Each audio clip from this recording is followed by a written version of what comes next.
Ota-onani ko'ngli go'yoki bir boladek bo'lib qoladi.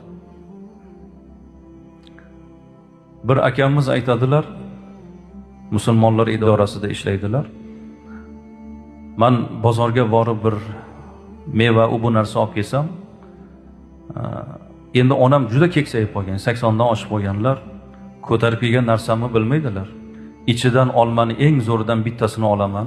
Anor bo'lsa anordan bittasini olaman.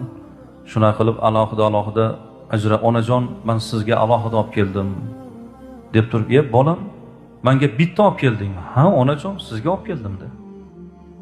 Bittadan oshig'i ertaga urinib qoladi. Ertaga yana bitta olib kelaman. O'zi 2 kilo olib kelganman.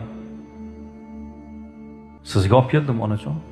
Bir boshni yaxshisini olaman deb oldilariga olib kelib, axir menga bir bor bozordan bitta olib keldingmi? Ha, bordim, bitta oldim onajon. Ertaga borsam yana bitta olib kelaman. Bola shunga ishonadi onam, boladay bo'lib qolganlar.